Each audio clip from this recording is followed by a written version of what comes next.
ओम श्री राधे गोविंदाय नमः। आइए भगवद गीता के अध्याय 9 की ओर आगे बढ़ते हैं।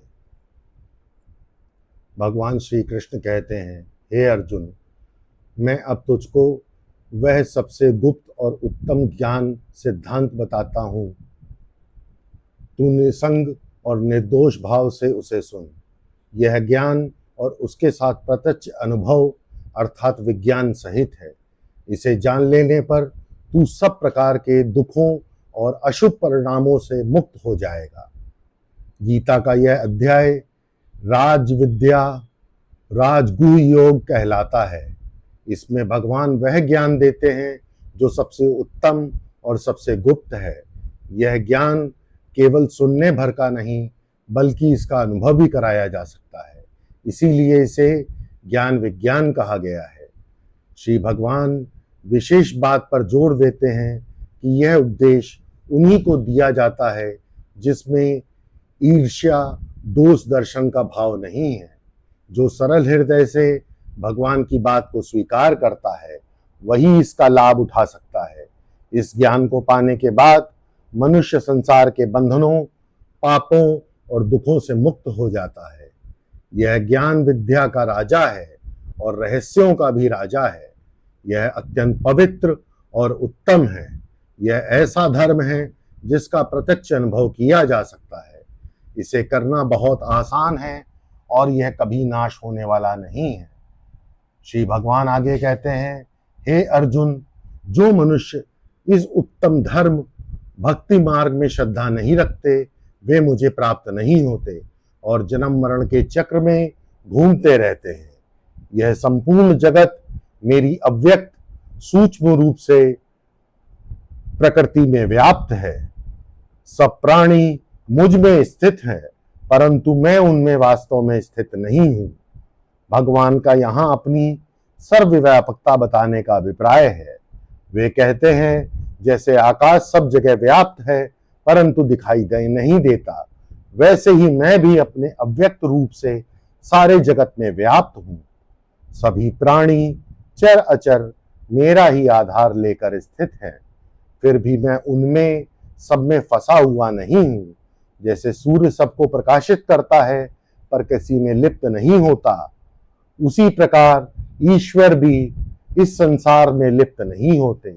इसका अर्थ यह हुआ कि भगवान सबके आधार तो हैं पर सबके आश्रित नहीं हैं।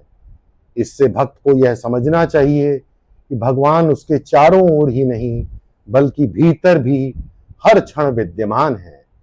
वास्तव में ये सब प्राणी मुझ में स्थित नहीं भी है, परंतु तू मेरे दिव्य योग को देख और मैं सब प्राणियों को धारण पोषण करता हूं पर मेरा आत्मा स्वरूप उसमें स्थित नहीं होता। मैं ही सब प्राणियों को उत्पन्न करने वाला हूं। पिछले श्लोक में भगवान ने कहा कि सब प्राणी मुझ में स्थित हैं। अब वे बताते हैं कि वास्तव में वे मुझ में स्थित नहीं भी हैं। यह भगवान की अद्भुत योग शक्ति है। इसका अर्थ है कि भगवान न तो सब प्राणियों से बंधे हुए हैं न ही उनसे अलग हैं।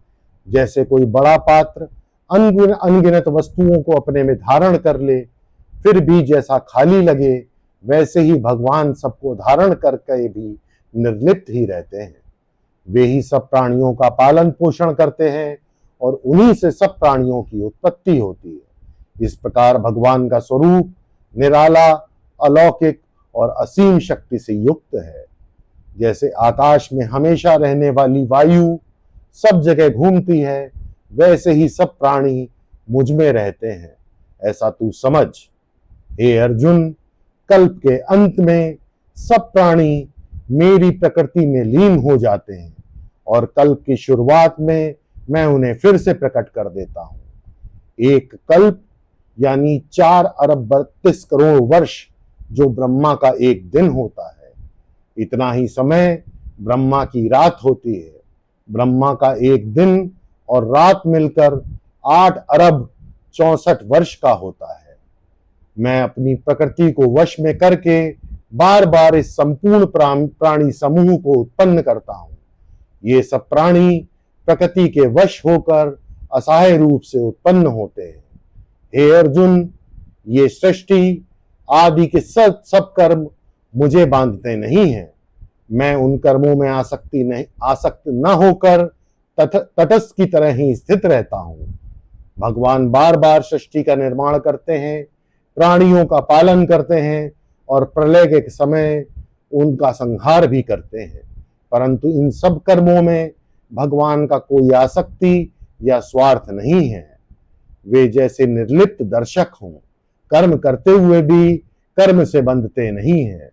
जैसे सूर्य सबको प्रकाश और उष्णा देता है पर स्वयं अप्रभावित रहता है, वैसे ही भगवान भी सृष्टि के कामों में तटस्थ है। इससे यह शिक्षा मिलती है कि मनुष्य को भी भगवान का अनुकरण कर कर्तव्य करते हुए निर्लिप्त रहना चाहिए। हे अर्जुन, मेरी देखरेख में संपूर्ण प्रकृति चर अचर जगत को उत्पन्न करती रहती है। इसी कारण यह जगत बार बार सृष्टि और प्रलय को प्राप्त होता है। भगवान यहाँ बताते हैं, प्रकृति स्वयं काम नहीं करती, बल्कि भगवान की आज्ञा और निगरानी में काम करती है। सारी सृष्टि, चल अचल प्राणी सब प्रकृति से उत्पन्न होते हैं, लेकिन उनके पीछे भगवान की प्रेरणा और नियंत्रण है। भगवान ही प्रधान कारण आधार है, प्रकृति केवल उपकरण है। इसलिए सृष्टि बार बार प्रकट और लीन होती रहती है। यह समझकर मनुष्य को अहंकार नहीं करना चाहिए कि मैं करता हूं। असल में सब भगवान की व्यवस्था से ही होता है। मूर्ख लोग मुझे तुच्छ समझते हैं क्योंकि मैं मानव शरीर धारण करता हूं। वे मेरे उस उच्च स्वरूप को नहीं जानते जो सब प्राणियों का स्वामी और महान ईश्वर है। जिनकी आशाएं व्यर्थ होती हैं, जिनके कर्म व्यर्थ होते हैं और जिनका ज्ञान भी व्यर्थ होता है, ऐसे अविवेकी लोग राक्षसी और असुरी मोहिनी प्रकृति को धारण करते हैं। जो लोग भगवान को नहीं मानते या उनका अपमान करते हैं, उनकी सारी आशाएं और प्रयास व्यर्थ हो जाते हैं। उनके कर्म भी कोई स्थायी फल नहीं देते और उनका ज्ञान भी मिथ्या साबित होता है, क्योंकि वह भगवान से जुड़ा नहीं होता। ऐसे लोग राक्षसी, हिंसक, क्रूर और आसुरी, अहंकारी और स्वार्थी प्रवृत्ति के होते हैं। उनकी प्रवृत्ति भोग, मद, अभिमान और दूसरों को कष्ट पहुंचाने में होती है। इस तरह वे संसार के मोह में उलझे रहते हैं और परम लक्ष्य अर्थात भगवान से दूर रहते हैं।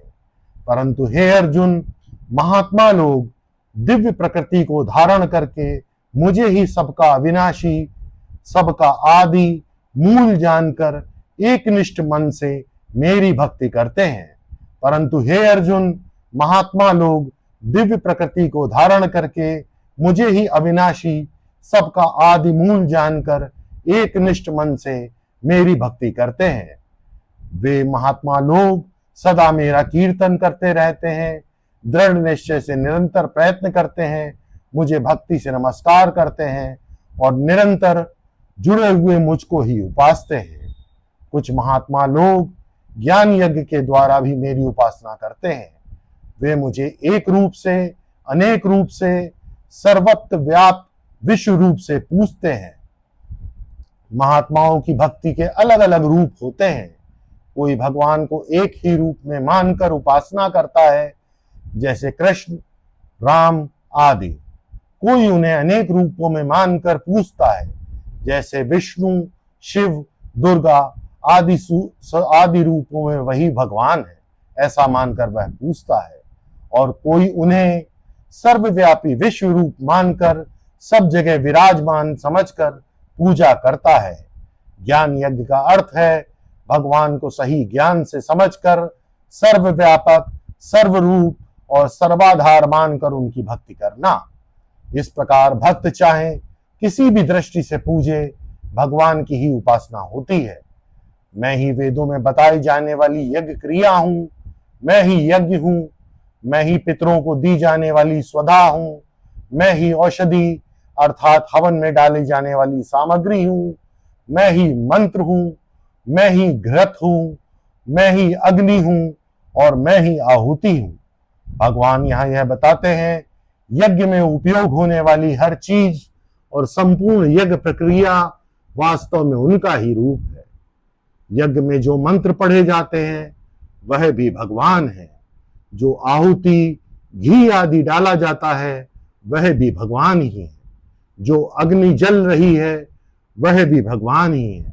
यहाँ तक कि यज्ञ करने वाले लोग और उसकी पूरी व्यवस्था भी भगवान से ही प्रकट होती है। इसका भाव यह है कि यज्ञ करने वाले को यह समझना चाहिए कि सब कुछ भगवान ही है, तब यज्ञ सच्चे अर्थ में सफल होता है। आगे श्री भगवान कहते हैं, मैं ही संपूर्ण जगत का पिता हूं, माता हूं, धारण करने वाला पालनहार हूं और पितामह हूं। मैं ही जानने योग्य तत्व हूं, मैं ही पवित्र करने वाला हूं, मैं ही ओमकार हूं, मैं ही ऋग्वेद, सामवेद और यजुर्वेद हूं। मैं ही सबका परम लक्ष्य हूं, मैं ही पालनहार हूं, स्वामी हूं, सबका साक्षी हूं। मैं ही सबका निवास आश्रय हूं, शरणास्थान हूं और सच्चा मित्र हूं। मैं ही सबका उत्पत्ति स्थान हूं, प्रलय का कारण हूं, सबका आधार हूं, भंडार हूं और अविनाशी बीज हूं। भगवान यहाँ अपने अनेक रूप बताते हैं ताकि मनुष्य यह समझे कि जीवन के हर पक्ष में भगवान ही मुख्य कारण है। वे कहते हैं, सब जीवों का गंतव्य लक्ष्य मैं ही हूं, मैं ही भरण पोषण करने वाला हूं, मैं ही प्रभु स्वामी हूं और साक्षी हूं और हर कर्म को देखता हूं। मैं ही सब प्राणियों का निवास और आश्रय हूं। संकट में मैं ही सच्चा शरणास्थान और मित्र हूं। मैं ही सबकी उत्पत्ति और प्रलय का कारण हूं। मैं ही सबका आधार और सब वस्तुओं का भंडार हूं। मैं ही वह अविनाशी बीज हूं जिससे यह संपूर्ण सृष्टि बार बार प्रकट होती है। इसका भाव यह है कि मनुष्य को अपने जीवन में जो कुछ भी चाहिए, आश्रय, मित्रता, सहारा, लक्ष्य, वह सब भगवान में ही है, जो सब जगह व्याप्त है, जिसे हर जगह पहुंचना संभव है, जिसे कोई नहीं रोक सकता, जो हर जगह प्राप्त किया जा सकता है, वह सब कुछ भगवान स्वयं ही है। हे अर्जुन, जो काम भगवान ने अपने शरीर में किए हैं उसे केवल महात्मा या ज्ञानी लोग ही समझ सकते हैं। आम आदमी इसे समझ नहीं पाता। जो लोग मेरी भक्ति करने का प्रयास करते हैं, मुझे याद करते हैं और मुझ में विश्वास रखते हैं, वे सच में मेरे सबसे अच्छे भक्त हैं। जो लोग केवल मेरे बारे में सोचते हैं और पूरी तरह मुझ में लगे रहते हैं, उनके लिए मैं सब प्रकार की चिंता और सुरक्षा का ध्यान खुद करता हूं। जो लोग मुझसे प्रेम और भक्ति के साथ मुझे याद करते हैं, मैं भी उनकी भक्ति हमेशा करता रहता हूं। ऐसे लोग योग में लगे रहने से हमेशा शांति और सुख पाते हैं। मैं ही विष्णु हूं, मैं ही योग हूं और मैं ही सब दुखों को नष्ट करने वाला हूं। जो मनुष्य मुझे भक्ति और विश्वास के साथ अपना मानकर मुझे अपनाता है, मैं उसका जीवन सफल बनाता हूं। दुनिया में साधु और पुण्य काम करने वाले लोग मरने के बाद भी सुख को प्राप्त होते हैं, लेकिन सब प्रकार के धर्म और भक्ति में भगवान की भक्ति सबसे उत्तम और सुरक्षित उपाय है। जो लोग भगवान को प्रेम और भक्ति के साथ याद करते हैं, वे चाहे मामूली चीजें जैसे फल, भोजन आदि मुझे अर्पित करें, वह भक्त सदा भगवान तक पहुंचती है। हे अर्जुन, जो भी काम तुम करते हो, जो कुछ भी खाते हो, जो कुछ भी अर्पित करते हो, जो तपस्या करते हो, सब कुछ मुझ भगवान को अर्पित करो। मेरे भक्त लोग, चाहे वे देवता हों या मनुष्य, जो भी मुझे पूरी भक्ति और एक निष्ठता से याद करता है, वे कभी भी नष्ट नहीं होता। हे अर्जुन, मेरी भक्ति करने वाले सभी प्राणी, चाहे अच्छे या बुरे, मेरे मन और मेरी भक्ति में अर्पित लोग कभी नष्ट नहीं होते। हे अर्जुन, जो व्यक्ति अपना मन और बुद्धि पूरी तरह मुझ में लगा देता है और मुझे ही अपना आश्रय मानता है, वह संदेह रहित सीधे मेरे पास पहुंचता है। जो लोग हमेशा सब प्राणियों की भलाई में लगे रहते हैं और मेरी भक्ति करते हैं, मैं उन्हें मृत्यु और जन्म मरण के चक्र से बचा लेता हूँ। हे अर्जुन, जो लोग, चाहे वे पुरुष हों या स्त्री, ब्राह्मण हो या व्यापारी, या यहाँ तक कि साधारण शूद्र वर्ग के हों, सब अगर मेरी शरण लेते हैं तो वे पापों से मुक्त होकर परम लक्ष्य तक पहुंचते हैं। जो लोग धर्म में श्रद्धा और निष्ठा नहीं रखते या जो भगवान की भक्ति नहीं करते, वे अंत समय में भी मुझे पा नहीं सकते। हे अर्जुन, मेरे प्रति मन लगाओ, मेरी भक्ति करो, मुझे अर्पित करके भोजन करो और मुझे प्रणाम करो। ऐसा करने से सच में मेरे लोग प्रिय बन जाते हैं और मैं उन्हें सत्य रूप से अपने पास ले आता हूँ। इसी के साथ अध्याय 9 समाप्त होता है। ओम पूर्णमदः पूर्णमिदं पूर्णात् पूर्णमुदच्यते पूर्णस्य पूर्णमादाय पूर्णमेवावशिष्यते। ओम शांति शांति शांति।